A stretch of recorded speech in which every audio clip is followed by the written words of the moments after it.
a respeito das informações, porque estados e a União, o governo federal, estavam negociando uma proposta para conter a alta do preço do óleo diesel. O que saiu disso tudo, hein, Vilela? Conta pra gente aí, bom dia.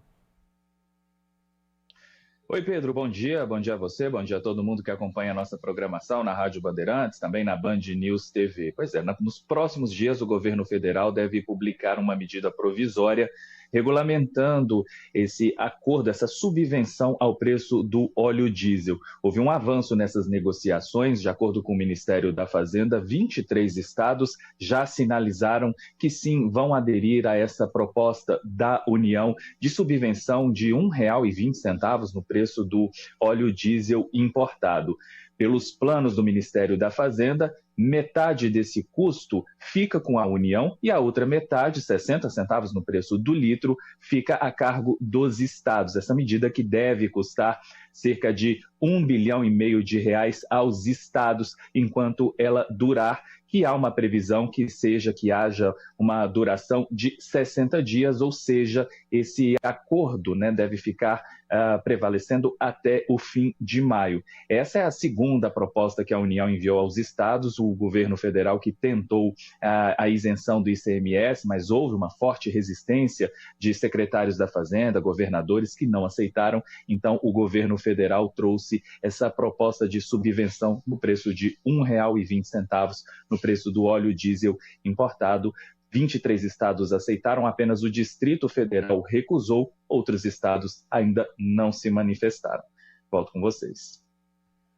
Rodrigo Vilela, direto de Brasília, com todas as informações, né, Rodrigo? Eles fazem a guerra e é a gente que paga, infelizmente. Olha, gente, sem perspectiva de trégua e da normalidade da navegação no Estreito de Hormuz, a crise do petróleo se agrava. E esse é o assunto para o nosso colunista, o professor Paulo Rabelo de Castro, que já está conosco para, enfim, dar uma luz aí sobre esse momento tão grave de uma guerra que acontece no Oriente Médio há 33 dias e que o mundo inteiro está sentindo. Professor, e hoje tem transmissão em cadeia nacional da fala de Donald Trump sobre várias coisas. E a gente nunca sabe o que o Trump vai falar. Ele fala uma coisa num dia, depois fala uma coisa na outra e as consequências para o mundo são inevitáveis. Um bom dia para o senhor. Bom dia, Sônia. Bom dia, bancada. Bom estar de volta aqui à Rádio Bandeirantes e a Band News TV, no Jornal Gente. Olha, Sônia, a crise de fato se agrava e eu não apostaria um dime, como diriam os americanos, os 10 cents, não apostaria 10 centavos nessa fala do presidente Trump. O presidente Trump perdeu totalmente a credibilidade comigo e com Cláudio Humberto, sabia? Por quê? Porque o homem fala uma coisa um dia e desfala no outro. Ele, enquanto está dizendo que a guerra já está acabando, o ministro da guerra dele, secretário da guerra, vai dizendo que as tropas aerotransportadas já estão preparadas para um eventual desembarque nos principais pontos de distribuição de petróleo do Irã. Se isto acontecer, esse barril de pólvora, de fato, vai explodir em grandes proporções. E essa é a razão pela qual a Europa, onde você está, deixa de ser momentaneamente aliada, como vinha sendo tradicionalmente, dos Estados Unidos. É uma posição que a Europa toma desconfortavelmente, ou seja, os aliados europeus têm um afeto muito grande pelos Estados Unidos, mas não têm nenhuma propensão ao suicídio, principalmente ao suicídio econômico, porque esta guerra, uma vez envolvendo a Europa, traz o terrorismo para dentro das principais capitais europeias. Falando com cidadãos norte-americanos, inclusive meu filho, que é professor numa universidade americana, percebo claramente, estou dando assim um depoimento, vamos dizer, de caráter pessoal, mas importante, de que o medo já se instalou na sociedade americana também, porque esse receio de atentados já começa a percorrer as veias de cada cidadão norte-americano. E, portanto, o impacto não é só na bomba de gasolina, no suprimento do diesel, do gás natural. Isso também se espalha para o preço dos fertilizantes, se espalha para os produtos químicos. E aí, quando a gente fala em produtos químicos, para quem nos acompanha aqui no Jornal Gente, eu estou falando, eventualmente, de você comprar um produto, por exemplo, plástico, ir lá comprar alguns encanamentos, algumas conexões de plástico para fazer a sua obra, e você vai pagar mais caro. Por quê? Porque já é um efeito indireto importante.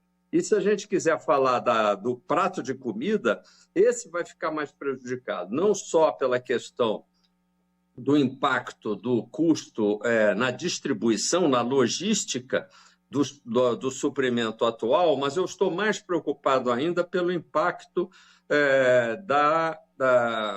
dessa guerra a médio prazo, no próximo plantio, a partir de setembro, outubro, porque o Brasil ele está, pela primeira vez, depois de muitos anos, assistindo a uma crise agrícola de grandes proporções, onde os preços pagos pelos produtores, e esses preços incluem os fertilizantes, os combustíveis e defensivos também, que tem geração petroquímica, todos eles vão estar jogando os custos de produção para cima, enquanto os preços de commodities estão bastante deprimidos. Então, temos, além disso, uma crise creditícia e, portanto, um cenário que, para 2026, se deteriorou fortemente, se deteriorou de forma muito grave e, obviamente, isso é sentido de modo angustiado por todos aqueles que estão nos ouvindo.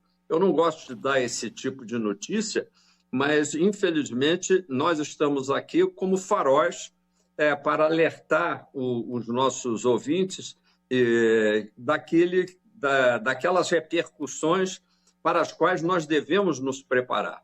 E o ano de 2026 realmente se complicou.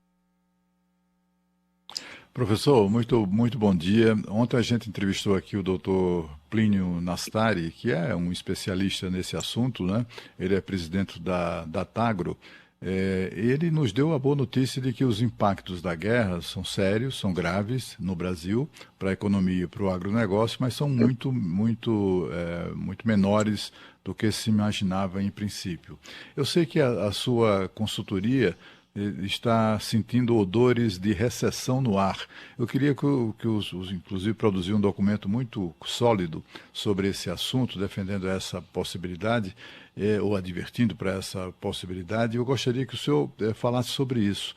Em que medida uma recessão global pode atrapalhar nossa vida daqui para frente? E quando isso aconteceria? Você veja, Cláudio, que, como eu disse, eu tenho propensão otimista e não gosto de papo de economista. Já passei do momento em que a gente, como profissional, carrega nas cores para poder vender um peixe numa conversa. Eu prefiro manter as pessoas otimistas, porque qualquer crise que venha vai ser eventualmente superado e o Brasil tem muito potencial. Isso, portanto, no entanto, não mascara as nuvens pesadas que estão no horizonte mundial. Você veja que não apenas existe um estreitamento da oferta de petróleo, toda uma cadeia de suprimento ligada ao gás natural, ligada aos fertilizantes com os quais nós plantamos, não só no Brasil, mas no resto do mundo. Os produtos petroquímicos, o preço dos seguros, o próprio preço da logística, tudo isso fica afetado negativamente. E os juros futuros já apontam, não só no mercado americano como no mercado europeu, essa dúvida crescente em relação ao resto de 2026. Aqui no Brasil acontece a mesma coisa. O próprio Banco Central, e isso não foi comentado por nós semana passada, ao estabelecer uma redução de apenas 0,25, quando todo mundo inicialmente esperava 0,5 ponto percentual de queda na taxa de juros, ele argumenta na sua ata que o conflito no Oriente Médio é a principal razão.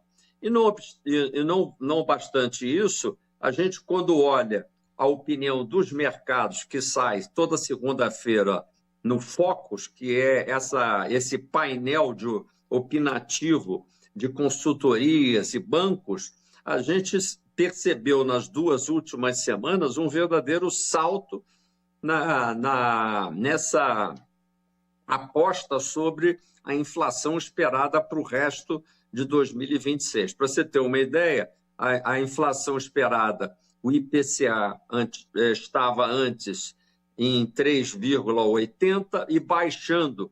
Nós, inclusive, estávamos na ponta otimista também, comemorando que o Banco Central tinha que ser um pouco mais agressivo na redução de taxa de juros. Pois bem, esse IPCA, que é o principal sinalizador do Banco Central, salta para 4,4, ou seja, ele está já quase encostando essa perspectiva, não uma inflação apurada, mas a inflação esperada, para o topo da meta, ou seja, para o teto da meta.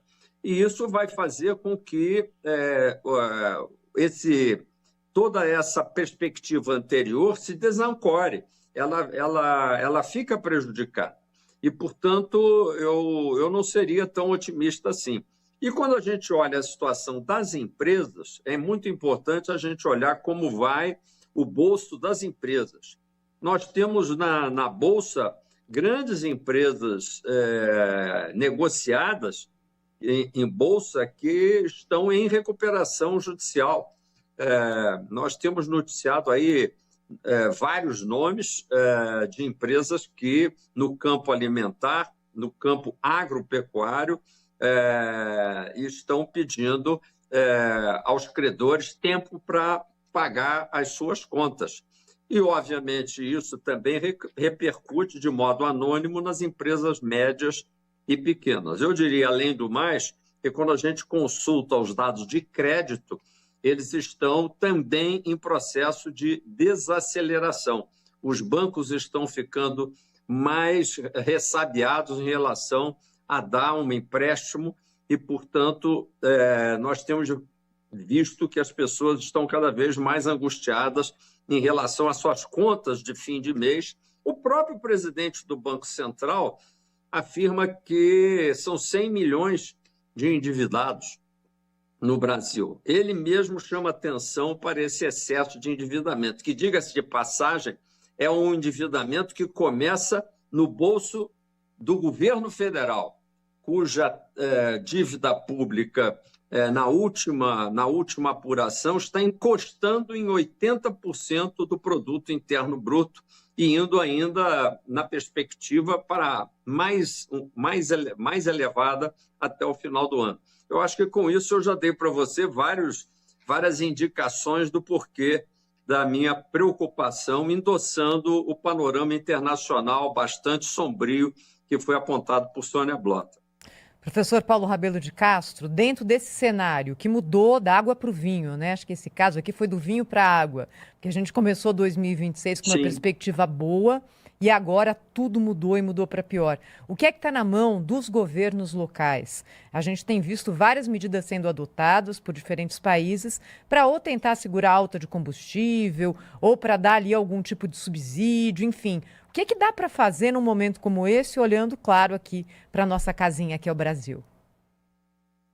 Realmente o governo ele está, vamos dizer, em compasso de espera para as eleições, Thaís. Esse é um outro fato que, de algum modo, quebra também a agilidade do governo. Nós, ainda ontem, assistimos a uma reunião, eu diria, melancólica, de diáspora geral, de despedida de ministros, não porque fossem bons, mas eu estou apenas lembrando que é mais um enfraquecimento do processo de gestão. Vários ministros se desincompatibilizando para poder concorrer a cargos eleitorais, agora em outubro. E com isso, o governo está tomando medidas para, de alguma forma, remendar o cobertor curto e rasgado dessa perspectiva de preço de combustíveis. A medida ela é importante, porque esse subsídio vai dar uma amenizada na alta dos preços, só que a transmissão já ocorreu. A gente que está sempre abastecendo aí ou gasolina ou diesel, sabe que nós tivemos impactos de 10% ou mais no preço dos combustíveis. E, portanto, apesar dessa perspectiva de um subsídio, pouco se pode fazer senão amenizar a situação do consumidor brasileiro. Agora, a minha preocupação que eu transmito aqui na Rádio Bandeirantes é a seguinte: é a perspectiva dada, repito, pela excelente reportagem da Sônia sobre a situação no Oriente Médio e a visão europeia. Eu chamo a atenção para essa visão europeia. Os europeus são muito bem informados, tanto quanto nossos ouvintes e telespectadores aqui que nos acompanham no Jornal Gente. Os europeus estão botando as barbas de molho, não acompanham o senhor Donald Trump nessa aventura no Oriente Médio. Por que será? Por que o Macron na França não acompanha? Por que os alemães, que são um governo de direita, não acompanham? E por que a Grã-Bretanha, aliada tradicionalíssima dos Estados Unidos, também não acompanha? A Itália e a Espanha não estão deixando nem que os aviões militares americanos decolem, aterrissem e decolem em solo italiano e solo espanhol. Por que essa má vontade com os Estados Unidos? É porque essa campanha é uma campanha desastrada. E o Irã, por estar resistindo, de alguma forma, pode-se dizer que está ganhando a guerra. Eles estão tão à vontade que já estão pensando em cobrar pedágio na passagem de navios do Estreito de Hormuz, já estão fazendo negócios com o seu bloqueio. E eu acho que, inclusive, esse pedágio vai pegar. O resultado final vai ser um aumento do custo, porque todo o mundo inteiro é capaz de pagar um pedágio para o regime dos ayatollahs. Professor Paulo Rabelo, para a gente finalizar, o que o Brasil deveria fazer diante dessa situação? Essa história de subvenção aí do preço do diesel, imposto, o que dá para o Brasil fazer para tentar reduzir esses impactos que não dependem aqui diretamente, né, de atuação dos governos estaduais, do governo federal e estão, claro, relacionados a essa confusão no mundo aí que o senhor e a Sônia estão atualizando para nós? Eu não descartaria, Pedro, a sua pergunta é importante, você já me fizeram essa pergunta hoje na conversa, e você viu que eu tentei fugir, porque não acredito que esse governo, como eu disse, pensando só nas eleições, vai fazer mais nada que interessa. Não, mas vamos pensar num outro governo. Eu não queria dar mais essa má notícia. Vamos pensar num outro governo, no mundo ideal, aqui que o Estado deveria fazer. No outro governo é outra... Mas eu não vou fugir à sua pergunta, embora sempre pontuando que, repito, este é um governo que já não governa. Ele mal e mal administra com o olho no voto, e no aliciamento da população através de benesses, nada mais. E, portanto, é desastroso para nós. Agora, em princípio, se nós estamos diante de uma situação em que temos um impacto de preços, a primeira coisa que nós temos que fazer, e a Petrobras, em parte, está fazendo, é suavizar a alta. A Petrobras pode perfeitamente, e ela tem caixa suficiente, para fazer uma suavização da elevação dos preços. Tem que elevar os preços, sim, mas em vez de elevar 15%, ela eleva 5%. Ameniza o processo de forma a poder, quando os preços voltarem a baixar, e uma hora vão voltar a baixar, ela se compensa mantendo os preços ainda mais elevados um pouquinho mais de tempo. Portanto, é uma suavização da curva de preço.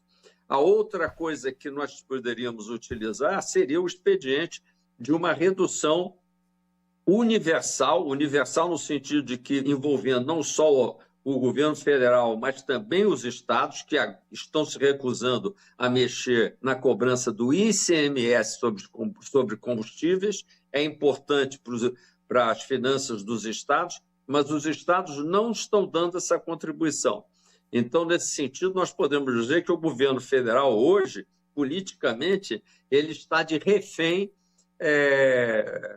dos governadores, o que é ruim. Ele não tem autoridade suficiente para coordenar esse processo, e a conta acaba indo para o próprio governo federal. E terceiro, é óbvio que nós teríamos que fazer também jogar um olhar mais adiante para a questão da produtividade geral, e que a gente pode sempre tentar amenizar alguma elevação de custos na produção agrícola ou industrial com eventuais esforços de diminuição de outros custos. Eu estou citando apenas o trabalhista, que é muito grande hoje o papel dos encargos tributários e sociais nas folhas de pagamentos das empresas. E isso dificulta também a manutenção da mão de obra. Isso tudo são ideias que a gente poderia estabelecer, mas estabelecer num mandato novo, numa perspectiva nova e numa perspectiva de mais longo prazo. Portanto, num outro governo, numa outra gestão. Mas, professor, o que não está dando para entender é o seguinte: o atual governo quer ganhar a eleição 2026. Por que essa pouca atenção com a maior riqueza que o Brasil tem, que é o agro? Eu acho, Sônia, que a tua pergunta tem toda a razão de ser, porque este governo ele nunca, de fato, conversou politicamente com o negócio. Esse governo ele começou lá atrás, há 20 anos atrás, com o presidente Lula dizendo que a exportação de produtos agrícolas tira a oferta de alimentos da boca do povo. Ele não diz mais essa bobagem, que isso é uma bobagem enorme. A gente exporta porque a gente recebe por essas exportações e, com esses recursos, a gente importa outras coisas que precisa. Portanto, o comércio internacional não é tirar oferta de arroz e feijão da boca do povo. Isso é uma bobagem rematada que o presidente costumava dizer. Por que eu fui lá atrás para ainda mexer no currículo da ignorância do presidente Lula? É porque essa ignorância, apesar dela ter sido amenizada pelos anos de janela que o presidente tem, ele continua ainda atavicamente vinculado a essa ignorância. É uma ignorância estrutural, persistente. Eles não gostam da produção agrícola, eles não entendem a razão de ser da propriedade rural, por exemplo. Eles têm uma relação muito difícil com o meio rural. No máximo, deve gostar, talvez, de uma outra música sertaneja. Portanto, esse povo tem dificuldade de entender o agronegócio. Num momento como esse, pouco pode se fazer, Sônia. O agronegócio também, e aí, nesse sentido, já não é mais uma questão de governo. Está entrando numa curva descendente do seu ciclo de ganhos. O agronegócio se capitalizou imensamente durante quase 10 anos passados. Não são 2, nem 3, são quase 10 anos passados. Muita gente ficou muito rica no agronegócio, o que é bom para o Brasil, porque fortaleceu esse importantíssimo setor que paga a conta. Neste momento, No entanto, a relação de preços entre preços pagos e preços recebidos no agro se inverteu. E esse é um momento penoso mesmo, é o momento de apertar os cintos dentro do agronegócio, motivo pelo qual a próxima safra é capaz de ser um pouco menos abundante. E essa seria uma preocupação principal, fazer um plano de safra agora no mês de junho, que já se aproxima, e fazer um planejamento para manter pelo menos o ritmo da produção de grãos e a produção pecuária no Brasil. Infelizmente, a gente não vê essa preocupação no ar. Há um certo divórcio. Portanto, é preciso retomar o planejamento e a gestão de governo. E isso depende dessa pessoa que está nos ouvindo e nos acompanhando hoje aqui no Jornal Gente. É o seu voto, é o voto de todos aqueles que nos ouvem que vai fazer a diferença. E eu acho que a gente tem que rezar muito para que ainda apareça pessoa de bom senso para tomar as rédeas do país na próxima gestão. Professor, eu gostaria de uma avaliação sua sobre o novo ministro da Fazenda. É para orar aos céus ou sentirmos mais confiança agora? Não, eu não o conheço, o senhor Durigan, né, o nome dele. E eu acho que o fato de eu manifestar um certo desconhecimento, aliás, eu vou até refrasear, um total desconhecimento da pessoa dele, não depõe a ele. Espero que não deponha a mim também. Mas, de maneira, é alguém que não tem na cena política e econômica brasileira vamos dizer, a presunção de autoridade econômica e financeira que seria necessário num momento como esse. É uma pessoa de recorte administrativo que tem a experiência vivida do tempo que já passou aí ao lado do Fernando Haddad. Ele imagino que vai se comportar regularmente. É um mandato tampão, não é, Cláudio? Nós estamos vivendo meses de mandatos tampão em praticamente todos os ministérios. E, portanto, é um momento em que a gente tem uma gestão de segunda linha. A gente vai andando de lado, faltou só combinar com a economia do mundo, né, professor? Que bem agora passa por essa turbulência gigante, né? Num momento que coincide com as eleições no Brasil também. Te agradecer ao professor Paulo Rabelo de Castro, nosso colunista de sempre aqui no Jornal Gente. Obrigada, professor. Uma boa Páscoa para o senhor. Até a semana que vem. Uma boa Páscoa, sempre lembrando que, já que Páscoa fala de ressurreição, que economias não morrem, elas apenas passam por momentos adversos. A nossa economia brasileira também vai ressuscitar. E, portanto, uma boa Páscoa para todos e até a próxima quarta. Valeu, professor Paulo Rabelo de Castro, hein? Para você que pegou o comentário aí pelo meio, ele fica disponível nas nossas redes sociais para você acessar quando quiser. Daqui a pouquinho já está lá no YouTube da Rádio Bandeirantes Oficial. Na sequência tem mais notícias desta quarta-feira para quem está acompanhando o Jornal Gente. Rede Bandeirantes de Rádio.